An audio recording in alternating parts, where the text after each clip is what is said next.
God, sa Diyos ang papuri, wala at karangalan. Amen. Glory. Thank you, Jesus. Heavenly Father, we thank you, God, sa inyong loving presence, Lord. Sa inyong very sweet presence. We honor you. We bless your name, O God. Holy Spirit, thank you so much.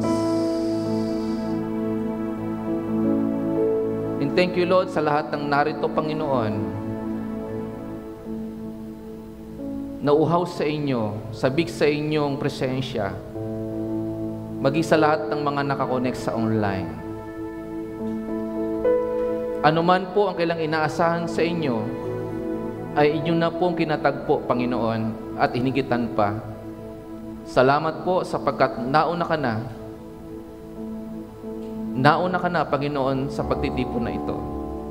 Bago pa kami dumako sa banal na lugar na ito, nandito ka na, Panginoon. At ang bawat isa ay inyong sinasamahan. At thank you, Lord, sa patuloy niyo pong pagsusustain sa iyong congregation na ito. Sa lahat ng aming buong spiritual family, sa lahat ng aming mga loved ones. Thank you, Lord, sa inyong healing touch. Thank you, Lord, sa inyong healing power na patuloy nagpapagaling sa lahat ng mga nakakaranas ng iba't ibang sakit karamdaman. Salamat, Lord, maging Panginoon sa answer prayer, sa miracle. Salamat, Lord, sa financial provision, sa breakthrough.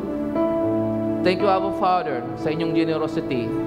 At bayaan niyo po, Panginoon, na ang iyong word, ang iyong living and powerful word of God, ang siyang patuloy na lalabas lamang sa bibig ng iyong lingkod. Continue to establish this congregation, your church, so God, sa inyong word of truth, sa inyong Rhema word, sa inyong living and powerful word of God, at sa inyong kapangyarihan. Holy Spirit, ikaw ang magsalita, ikaw ang malayang kumilos, ikaw ang aming teacher, ikaw ang aming counselor. Surround this place, so God, with your warriors angels, maging sa lahat ng mga nakikinig. Fill this place, so God, with your glory and with your healing presence. And I declare, Lord, blessing of favor sa lahat ng makikinig ng iyong word, sa lahat ng kukonek sa inyong word ngayong umagang ito. Sa iyo ang lahat ng papuri, pagluwalhati, karangalan naman sa pangalan ni Kristo Jesus. Amen and amen. Glory to God. Thank you, Jesus. Hallelujah. Tunay nga po ang ating Diyos ay Diyos ng himala. Amen. And He is also a God of provision. Kahapon po ay Friday pa lang, ay may dinalaw po tayong isang kapatid natin sa Panginoon diyan sa Family Hospital. Siya po ay nagkaroon ng medyo malubhang karamdaman, pero sa himala ni Lord, pinagaling na siya. Kahapon ay nakalabas na. Alam nyo, dalawang miracle ang ginawa ni Lord. Pinagaling yung karamdaman niya at nabayaran yung hospital bills. So, interested kami kung paano, dahil talagang walang-wala po silang mag-asawa talaga. Sa pagkakaisa ng ating buong spiritual family, ng naik at iba pa nating mga spiritual family, at lalo na po ng ating mga pastors. Salamat sa inyong prayer. Truly, kapag tayo nagkaisa po sa panalangin, miracle will happen. Amen. Nothing is impossible with our God. Wala pong imposible sa Panginoon. Kahapon po, halos konti lang ang tulog ko. Interested ako ng interested para magkaroon ng miracle provision. So, from 3,000 na hawak ng mag-asawa, ay naging 15 dahil ang kailangan po nila ay 19,000 para makalabas ng hospital. So, nag-usap kami ni Mami Rachel paano gagawin namin. Nagbigay si Lord ng mga ideas hanggang sa nakapag-abot po tayo ng tulong para makumpleto yung kailangan ng ating kapatid sa Panginoon. So praise God, ang Diyos po ay napakabuti, napaka-generous. Walang imposible sa Panginoon, amen po ba? Marami man sa inyo ngayon na tila baga medyo natatrangkaso. Yung iba sinisipon, nilalagnat, masakit ng lalamunan. Pero lahat ng yan ay palayasin natin sa pangalan ng Panginoon. Amen. Siya po ang ating Diyos ng kagalingan. Ang karamdaman po ay hindi magtatagal sa ating katawan.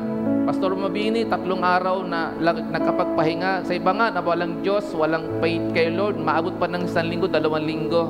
Sa edad ninyong yan, 3 araw, malakas na kayo, magaling na kaagad kayo. Dahil sa kanyang faith sa Panginoon. Amen. So we honor the Lord. We bless the name of the Lord. Tunay nga ang Diyos natin ay Diyos ng kagalingan. Amen po ba? So, napakabuti po ng ating Diyos. And I declare na sa susunod na linggo, punong-puno uli ang lugar na ito. Apaw-apaw ulit ng mga sumasamba sa Panginoon sa Espiritu at katotohanan. Mga in love kay Lord. Amen po ba? Praise God. Now, nais ko pong ibahagi sa inyo ang napakahalagang mensahe na ito dahil ilang beses kong tinanong kay Lord, Lord, ano ba talaga ang message nyo? So, paulit-ulit na ito po ay nagrema sa aking puso itong Jeremiah 3 verse 15. Jeremiah 3 verse 15. Sa King James Version, mababasa ninyo, sa King James Version ay ganito, I will give you pastor according to mine heart, which shall feed you knowledge and understanding. Sa Tagalog po, na King James Version, kung babasahin ninyo, ay bibigyan ko kayo ng mga pastor ayon sa aking kalooban na kakandili sa inyo ng kaalaman at ng unawa. So, sa madaling sabi, ang Diyos mismo natin ay nangako na magbibigay po ng mga pastor, ng mga tunay na pastor. Amen? Mga genuine pastor. At ang pastor po, totoong pastor ay galing sa Panginoon. Amen? A pastor, sabi sa Latin word, it means shepherd. Shepherd. So, yung salitang pastor po ay Latin word. Ibig sabihin po, shepherd.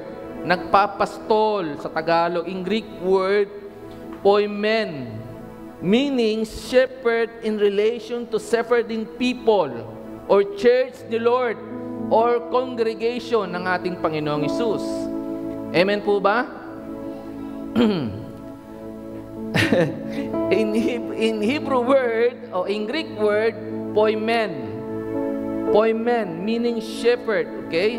And then in Hebrew, ra'ah, meaning to pasture, to tend, okay, and to gaze.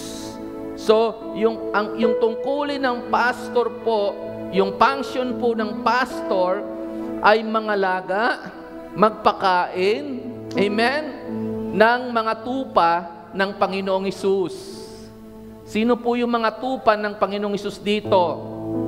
Amen. So, ang inaalagaan lang po ng mabuting pastor ay mga tupa. Hindi po kambing, hindi po baka, kundi tupa. At hindi rin asong gubat, wala dito yon. So, ang mabuting pastor ay bigay ng Diyos. In Psalm 23 and also John 10 verse 11, Jesus is our good shepherd. Si Jesus Christ ay ating mabuting pastor o pastol. Amen? And 1 Peter 5 verse 4, Jesus is our chief shepherd. Si Jesus daw po ay ang ating punong pastor.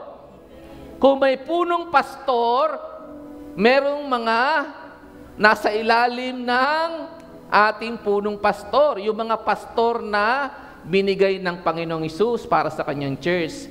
Amen po ba? Sapagkat si Jesus ay nandun na sa kanan ng ating Amang nasa langit at nagpapastor ang ating Panginoong Hesus sa kanyang church sa pamagitan ng kanyang mga lingkod na tinawag niyang mga pastor. Mga pinili, mga inappoint niya na mga pastor. Amen po ba? In Hebrews 13 verse 20, Jesus is our great shepherd. Sapagkat, sabi nga ng John chapter 11, ang tunay na pastor ay iniaalay ang kanyang sarili, ang kanyang buong buhay para sa kanyang mga tupa. Amen po ba? And 1 Peter 2 verse 25, Jesus is the pastor and overseer of our soul. Nakikinig po ba kayo? Pag sinabing overseer or bishop, yung bishop, ibig sabihin overseer, in Greek, episkopos. Episkopos, which means nagbabantay. Amen? Nag-guide, nagpo-protect. So ang ating Panginoon po, siya po yung, hindi lamang siya po yung good shepherd, hindi lamang siya yung ating chief shepherd, hindi lamang siya yung ating great shepherd, siya din po ay overseer. Siya din po ay bishop ng ating pong soul. Pag sinabing bishop, overseer ng ating kaluluwa. Amen? Siya po yung nagbabantay, nangangalaga ng ating soul. Siya yung nagbibigay sa atin ng, amen, ng kalakasan. Siya yung nagsusustain sa ating soul. Amen po ba? So, yun po yung ating Panginoong Hesus. Siya po yung ating tunay at mabuting pastol. Now, Jesus, ang ating Panginoon, He is shepherding and overseeing through pastor. Naintindihan po ba natin? Si Jesus po ay nangangalaga sa kanyang congregation, nagpapastol, nag-overseer sa pamagitan ng kanyang mga lingkod, ng mga pastor ng kanyang church.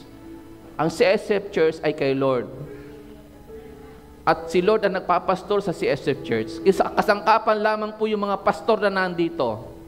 Amen po ba? Pastor Mabini, Pastor Jeffrey, amen. Yung ating mga iba pang spiritual leader, Andrew, Jelly, mga nagpapakain sa atin, amen, ng Word of God. Kami ni Mami Rechinyo, kami po ay instrumento lang ng Panginoon. Kami ay katiwala lang ng Panginoon. Kami po ay mga lingkod ng Diyos.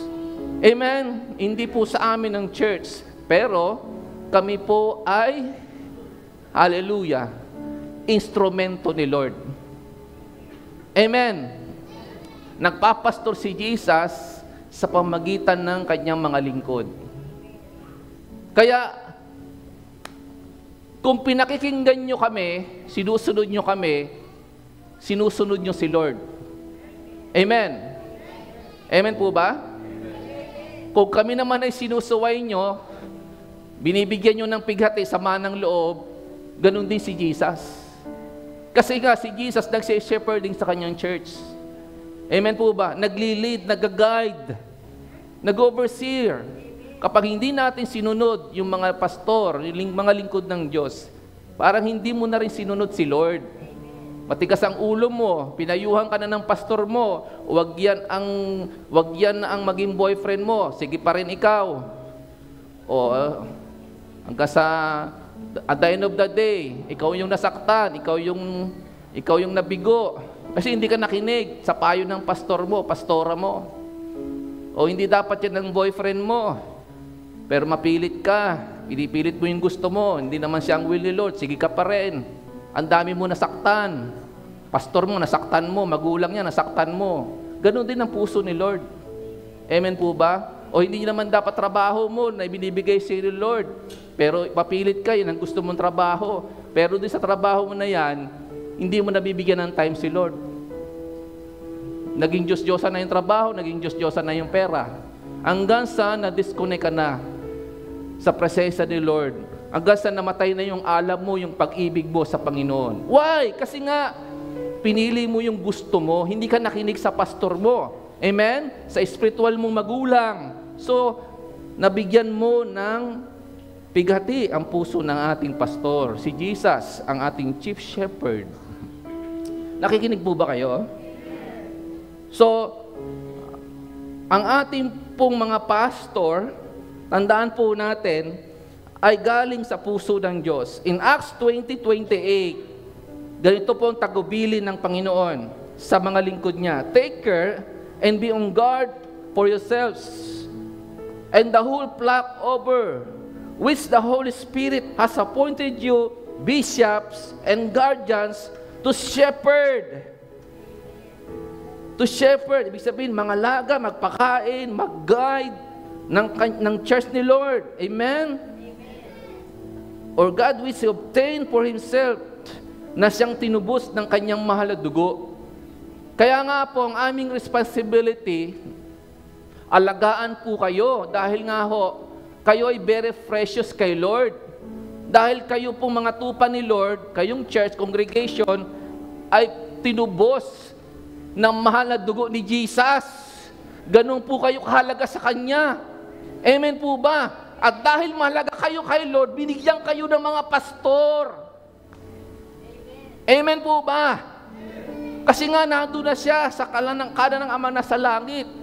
Nagpapastol si Jesus sa pamagitan ng kanyang mga lingkod. Napapadama ng ating Panginoon, na ipapakita ng Panginoong Hesus yung kanyang pagkikare sa inyo, yung kanyang love sa inyo, pagpapahalaga sa inyo, sa pamagitan ng kanyang mga lingkod na nilagay dito. Mga pastor. Amen po ba? Mga tunay na pastor, hindi impostor. Amen. So always remember, ito naman, although a pastor, bagamat yung regalo galing kay Lord para sa kanyang church, galing sa Panginoon, tandaan ninyo, ang pastor hindi po perfect. Kikinig ba kayo? Wala pong pastor na perfecto. Amen. Si Jesus lang ang perfect. Ang pastor po, tao din yan. Amen. May emosyon, nasasaktan din yan. Hindi po yan manhid. Hello? Pansinin mo sa hindi, so, ikaw rin magdadala niyan. Siraan mo, ikaw mananagot ka sa Panginoon. Hello? Bigyan mo na sama ng loob ang lingkod ng Diyos. Hindi yan po makakabuti sa inyo. So, makinig kayo sa tinuturo ng mga lingkod ng Diyos. Kung ang lingkod ng Diyos, ang pastor, mga pastor nyo dito, nagtuturo ng katotohanan ng salita ng Diyos, sundin po natin. Amen po ba? Pero kung mali na yung doctrine ng tinuturo, hindi na po tama yung tinuturo, ay ba't kayo makikinig? Hindi na nga tama eh. Hindi na according to the Word of God. Amen po ba? So, pagpapakain po, pagtuturo, ang ginagawa po ng pastor para sa kanyang church. Amen? So, although pastor is not perfect, he is appointed and chosen by your chief shepherd. Sino ang nag-appoint, pumili ng mga pastor? Si Jesus. Amen po ba? Ang ating chief shepherd para po bantayan, alagaan ang kanyang church. Nakikinig ba kayo? Amen? So, mapalad po yung isang church na may pastor. Pag ang church walang pastor, hindi po healthy yung church. Hello? Pag yung church ay walang pastor, walang direction, walang divine destiny ang church. Pag wala pong pastor yung isang church, wala pong mangangalaga. Hindi pwede yung mayroon lang basta nagtuturo lang ng Word of God, pero hindi ibig sabihin pastor na. Kasi ang isang pastor, mayroong passion. Amen.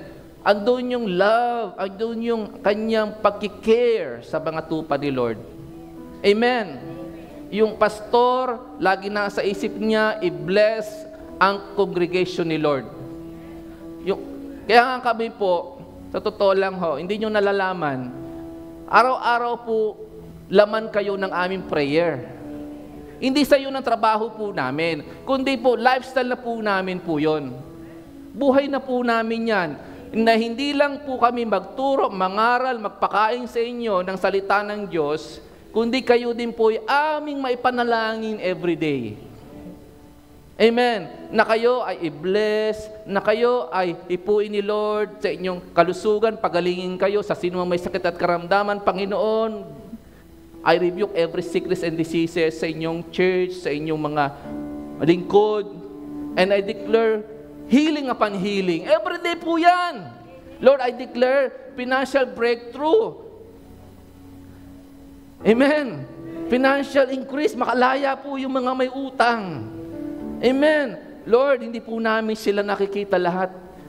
Palagi, hindi namin nakakasama palagi ang aming church. Pero nakikita mo ang situation nila, kalalagayan nila. Sa prayer, nire-reveal ni Lord, nire-reveal sa amin ni Lord yung mga dapat namin ipag-pray para sa inyo. Meron mga nag-chat, nanghihingi ng nagpapapray sa kanilang healing, para sa kanilang protection, para po sa kanilang family, para sa kanilang trabaho. Praise God. Dahil yan po ay talagang lagi po namin kasama sa prayer. Kahit mga kabataan, hindi ko man maisa-isa lahat ng pangalan po ninyo, pero lahat po kayo, laman ng puso't isipan namin sa prayer. Amen po ba? Bukod sa inyo, marami pa mga daughter churches. Marami pang mga pastor ang kailangan din ipag-pray. Amen po ba? Ilan na mga pastor ng CSF churches? May 20 na po. 20 plus na po ang mga pastor natin ng CSF church. So, yan po ay kasama sa prayer. Lagi po namin yung pinag-pray. So, yun po yung heart namin. Yun po yung heartbeat namin. Amen? Kasi yun ang heartbeat ni Jesus. Na yung kanyang church ay laging malusog. Amen? Yung church ni Lord ay laging matatag sa anumang unos at bagyo ng buhay. Amen? Ang ating po mabuting pastor, si Jesus, gusto ikaw ay magaling, gusto ni Lord na ikaw ay malusog. Amen? Ayaw ng Panginoon na ikaw ay merong sakit at karamdaman. At higit sa lahat, hindi kalooban ni Lord na mawalay ka sa presensya niya. Amen? Kaya nga, andyan ang ating mga pastor na lagi nag-encourage. Andyan ang mga pastor na walang ibang iniisip kundi ang para sa kabutihan ng kanyang kongregasyon, ng tupa ni Lord, ng mga tupa ni Lord. Amen po ba? Oo. Mama Rachel, napapaalala, di ba? Mga kabataan kahapon, di ba? Ang ganda ng mga paalala ng ating mga spiritual na magulang. O, kayo, mga bata pa kayo, mga kabataan kayo. Ang inyong maging top priority si Lord lang. Amen. Then, yung inyong pag-aaral. Amen. Hindi yung may maliligaw o hindi yan ang priority. Amen. So, bakit? Kasi ang heartbeat ng ng ating mabuting pastor ay ikaw ay laging nasa mabuting kalagayan. Amen. At ang iyong kinabukasan ay tunay nga pong matatag. Gusto ni Lord bigyan ka ng matatag ng pag-asa, na kinabukasan. Amen. So, a pastor, although hindi siya perfect, he is appointed and chosen by our Lord Jesus Christ. And he is a pastor after God's heart. Amen. Mula siya sa puso ng Diyos. Amen po ba? So, for 20 years plus, na kami naglilingkod sa Panginoon, marami din po kami naging challenges sa buhay. And a lot of sacrifices. Hello? Pag hindi tunay na pastor, hindi tatagal sa mga challenges. Pag hindi tunay na pastor po, hindi po tatagal sa ministry. Kasi nga po, focus lang siya sa problema. Focus lang sa pangailangan. Lalo pag pamilya na ang pinag-uusapan. Pero praise God, kami at ang aking family naglilingkod sa Panginoon. Hindi naman nagkulang si Lord. A lot of maraming sacrifices, marami pong mga challenges na naming kinaharap. Sa family po namin, sa relationship, ang daming challenges, ang daming mga sacrifices. Ginawa namin lahat ito para kay Lord. Hindi po namin pinukusan yung pansarili po naming na mga kagustuhan sa buhay. Pinili naming sumunod kay Lord dahil mahal namin si Lord at mahal namin po yung kanyang church. Kayo, mahal ni Lord. Amen po ba? Kaya po kami ngayon ay nanatiling ganito, naglilingkod. Dahil nga po yung puso ng Diyos nandito, nag-aalab yung kanyang pag-ibig para sa inyo. Amen? And He is God-given gift through to the church sa CSF. Amen? And the one God has placed over us to feed, guide, correct, and encourage us. Hindi ka lamang pakakainin, aalagaan ng pastor na binigay ng Diyos. Ikaw po i-guide. Amen? Ikaw po ay i-correct. Amen? Ko-correct. Yung iba ayaw ng correction eh. Gusto encouragement lang. Paano may tatama ng Panginoon yung iyong maling kaisipan, yung mga maling desisyon mo nagagawa? So gusto ni Lord, ikaw ay kanyang pagpalain in all areas ng buhay mo. Through your pastor. Gusto ni Lord nasa tama kang direction sa pamagitan ng iyong mga pastor. Amen. Now, ang akin po malaking katanungan, if God gives a pastor as a gift, alam nyo, regalo ang Diyos sa inyo, church. Ano ang inyong respond? Ano ang inyong magiging respond, ang inyong tugon sa mensaheng ito? Kung wala kayong sagot, pero ang Bible may sagot. Una, pray for your pastor. Ngayong month na ito, ano bang ngayong month na itong pastors? Appreciation. Halos lahat ng mga churches nagse-celebrate ng Pastors Appreciation Month. So, alam nyo, napakahalaga, ipanalangin nyo lagi ang inyong mga pastor. Amen? 1 Thessalonians 5 verse 25, Brethren, pray for us. So, hindi lamang po kami nagpe-pray para sa inyo. Kami din po, kailangan din po namin ng prayer. Amen po ba? Sino dito po nagpe-pray sa kanilang mga pastor? Amen. Ang daming pastor dito. Mula sa amin. Diba? Pinagpe-pray nyo po ba? Kami. At hindi lang po kami. Marami tayong mga pastor sa buong CSF churches. Isinasama rin ba ninyo sa panalangin? Kami po hindi nagsasawa, hindi kami napapagod manalangin para sa inyo. Nawa po, kayo din po, ipag-pray nyo rin po kami. Kailangan po namin yan. Hindi po kami perfect. Kaya nga po, kailangan namin ang prayer nyo. Amen. May mga kahinaan din po kami. May mga limitation po kami. Pero ang source ng kalakasan, si Jesus. Amen. Kay Lord lang tayo umaasa. Grace lang ni Lord ang aming paglilingkod na ginagawa. Amen? Padalangin nyo ang pamilya ng inyong mga pastor. Amen? Ipanalangin nyo ang kalusugan ng inyong mga pastor. Ipanalangin ninyo yung kanilang pangangailangan. Yung kanilang ministry na pinagkatiwala sa kanila ng Panginoon. Ipanalangin po ninyo na maging matagumpay sila sa anumang mga malaking trials, challenges na kailang kinakaharap. Amen? Kung meron po kayong kanya-kanyang mga pakipaglaban na kinakarap sa buhay, mas matindi po ang pakipaglaban ng inyong mga pastor.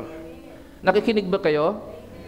Sapagkat kapag kami po ay sumuko sa mga problema, mga challenges, wala na rin ang ministry.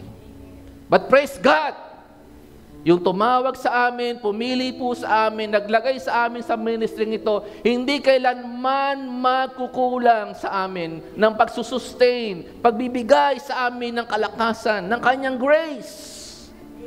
Amen? Lahat po, inaasa natin sa Panginoon. Mula pa noon, mula pa ng unang taon hanggang ngayon, lahat ng ito po ay iniluluhod lang namin sa Panginoon. Kaya kami ngayon patuloy na nakatatayo para sa inyo. Amen po ba? Amen? Praise God.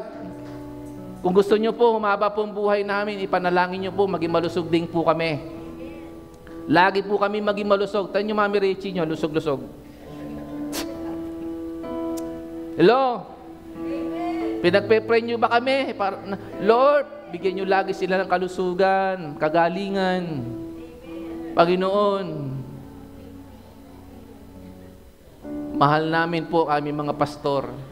Nabanggit nyo ba yan sa panalangin nyo? Lord, mahal namin ang regalo nyo sa amin, ang regalo nyo sa amin. Regalo nyo sa amin ang aming mga pastor. Amen? Walang perpekto. Minsan, naiinis ka sa pastor mo. Minsan, parang ayaw mo na rin sa pastor mo. Pero yun ang binigay sa iyo, hindi mo nang pwedeng palitan yan. Amen. Unless si Lord ang mag-alis dyan. Amen po ba? And then support your pastor. Pangalawa, support your pastor with encouragement, services, and generosity. Ako po, nabibless po ako sa mga kasama na po natin, mga manggagawa, sila Nanay Betty, ang aga-aga lagi po dito. Kasama po yung sila Nanay Linda, yung natin mga spiritual leaders, Mahayo, Tate Richard, sila Lily, hindi ko na mabanggit ang mga pangalan lahat. So, na-encourage po kami, sapagkat, amen, nakikibalikat po kayo sa amin, sa ministry pinagkatiwala ni Lord. Amen? Sa atin. Amen po ba? So, kami po ay blessed na blessed kapag nakikita po namin kayo na naglilingkod sa Panginoon. Blessed na blessed po kami kapag nakikita po namin kayo na in love kayo kay Jesus sa ating Panginoon. Amen po ba? Na-encourage din po kami na magpatuloy sa ganito pong tungkulin yung pinakatiwala sa amin, sa ministry ito na pinakatiwala sa amin ng Panginoon. So, encouragement po yan sa inyong mga pastor. So, support your pastor. Galatians 6 verse 6, 1 Corinthians 9:14, and also 1 Timothy 5:17 to 18.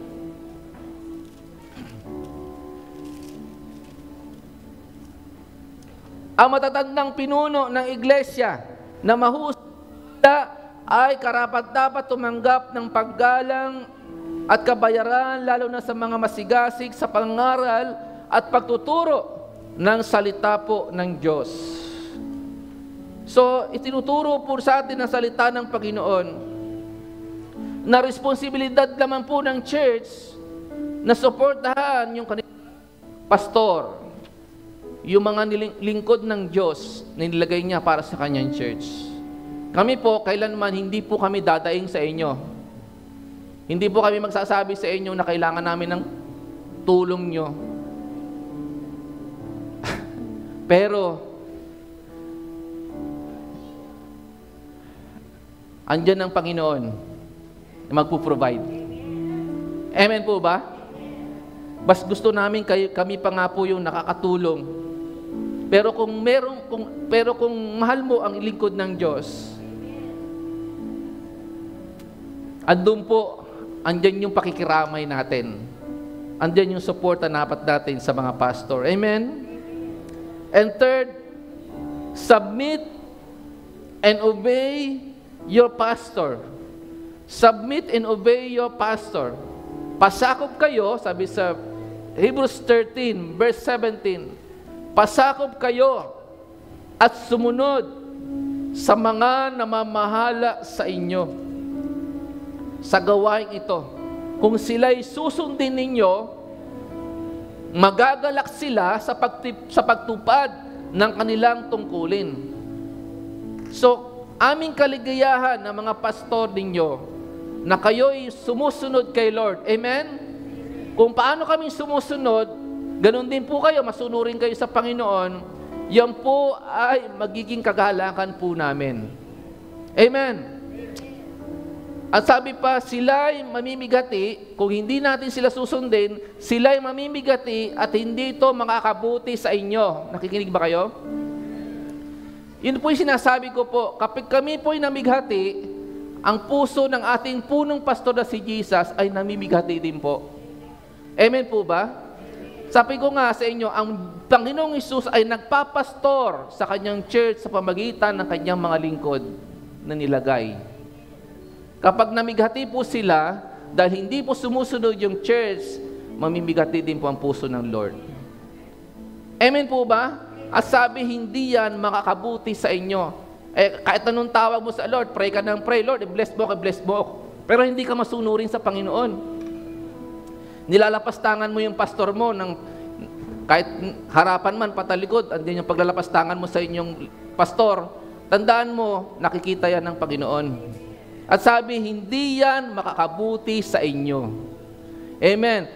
Pero kapag nirespeto po natin, sinusunod, ino-honor natin ang ating mga pastor, magagalak ang puso ng ating Panginoong Hesus. Amen po ba? So submit to your pastor, ibig sabihin, i-honor, i-respect, and follow their guidance and instructions. Recognizing them as spiritual leader appointed by God. Nakikinig po ba kayo? Ulitin ko, pag sinabing obey and submit to your pastor, ay i-honor po natin sila. Amen? I-respect, sundin ang kanilang paggabay sa inyo, ang kanilang pagtuturo. Ang kanilang pagiging leader ay dapat natin igalang. Amen? At dapat natin i-honor. So yun po yung pang-apat, honor your pastor. 1 Timothy 5:17-18, should be worthy of double honor. Hindi lang sinabi ng Bible na i-honor, kundi double honor. Tandaan po natin, ginagawa po natin to para kay Lord. Amen po ba? Kami po, hindi po kami magdidiman sa inyo nito. Ang Bible po ang nagsasabi, nagtuturo na dapat po ninyong i-honor ang pastor, ang kanyang lingkod. Amen? Double honor.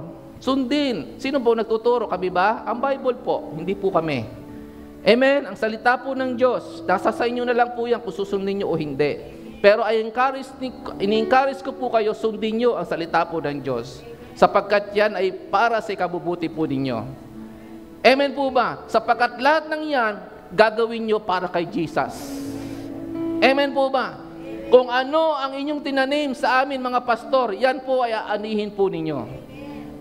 Kayo'y nagtanim ng pagmamahal sa inyong pastor, pagrespeto, babalik po yan sa inyo, aanihin po yan ninyo. Amen po ba? Nagtanim po kayo ng panalangin, babalik po sa inyo yan.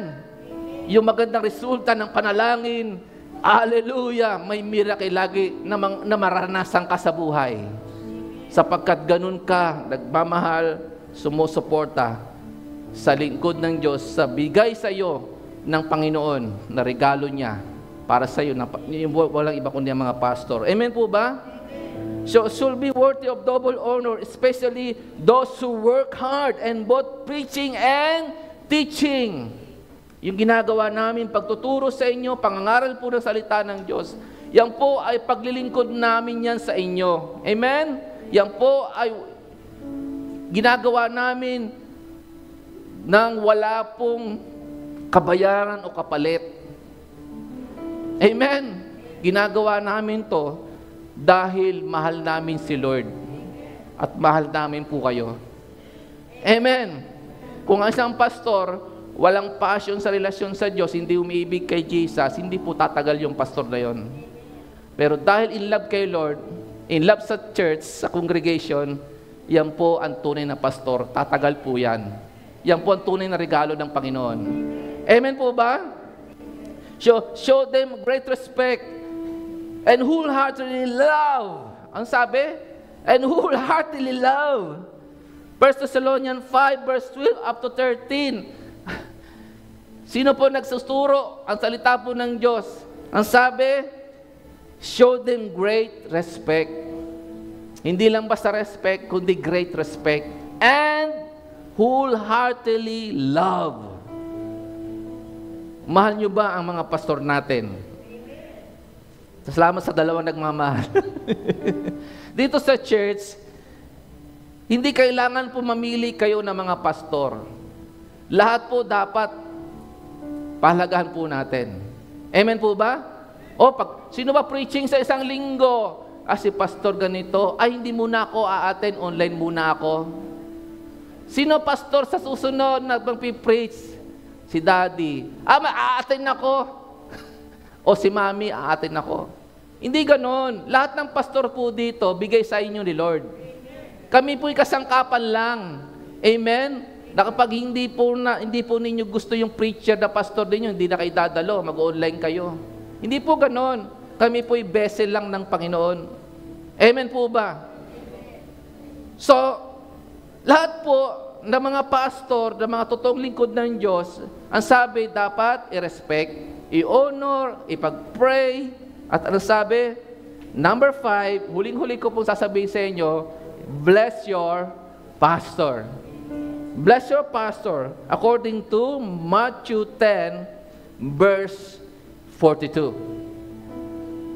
Nang sabi, ang sino man magbigay ng kahit na isang basong malamig na tubig dahil sa ito'y lingkod ko, ay tatanggap ng gantimpala mula sa akin, sabi ni Jesus. Pag biniles mo ang lingkod ng Diyos, babalik po sa inyo ang pagpapala mula sa Panginoon. God will bless you. God will surely reward you. Amen? Bless your pastor because he is a man of God. Bakit kailangan natin i-bless sila? Because he is a man of God. Yan ang sabi ng Bible. Yan po tinuturo ng Word of God. I-bless din po natin sila. Kasi binibless din po namin kayo. Amen? Binibless namin kayo ng Word of God. Binibless po namin kayo ng pagmamahal namin, ng prayer namin. Binibless po namin kayo ng aming pag-aalaga sa inyo. Ang sabi ng Bible, i-bless nyo rin ang mga lingkod ng Diyos because sila ay man of God, He is God's anointed. Amen? And He is your pastor after God's heart. Jeremiah 3 verse 15, and you will surely be rewarded. Amen. So ngayong araw po na ito, hindi naman po kami nag-ahanap ng pag-appreciate. Pero kung gusto nyo po kaming appreciate, gawin po natin according sa Word of God. Amen? Kaya ko po ito sinishare sa inyo para maging tama po yung gagawin natin pag-appreciate. Sapagkat base yan sa Word of God, sa tinuturo po ng salita po ng Diyos. Ang mga pastor ay regalo ng Diyos sa kanyang church. Amen? A pastor after God's heart. Ano dapat gawin po ng church? Ang dapat naman po nating respond doon sa regalo ng Diyos sa atin. Una, ano sabi? Respect your pastor, love and obey. Amen? At ipag-pray sila. At atin po silang i-bless. Amen po ba? Ako, hanga po ako sa paglilingkod ni Pastor Mabini kahit na 70 plus years na ay sige pa rin sa kanyang paghayo, pangangaral ng salita po ng Diyos. Why? Kasi mahal niya si Lord. Salamat sa ganyang klaseng pastor na ibinigay niya talaga ang buhay niya sa Panginoon. Amen? Pastor Jeffrey Serfino, Kahit marami din mga challenges na kinakarap sa buhay, tuloy-tuloy pa rin po siya sa paglilingkod sa Panginoon. Kay Pastor Andrew, kay Kuya Andrew nyo, napakasipag, lagi nandito yan. So, dapat lamang natin silang i-appreciate. Amen po ba? Sino pa? Si Jelly. Amen? Talagang napaka-passionate sa pag-share ng word. Ang inyong Mami Rachie, napakasipag. Amen? So, i-bless po natin sila. Lahat po ito tumayo. Tayo po ay manalangin sa Panginoon. Bago po ako mag-pray, merong instruction lang si Lord. Sabi ng Psalm 23, ang Panginoon ang aking pastor, hindi ako magkukulang. Church, si Jesus po ay hindi nagbabago. Every day, papastoran ka niya. Amen? Ang ating Panginoon, papastoran ka niya every day. Hindi mo alam, pero pinapastoran ka ni Jesus every day. Ginaguide ka ni Lord, iniingatan ka ni Lord. Kapag nag-pray ka, para sa kagalingan mo, pinapagaling ka ni Lord. Amen? And si Lord, hindi magkukulang, nagpo-provide sa inyong pangailangan sapagkat siya mabuting pastor natin.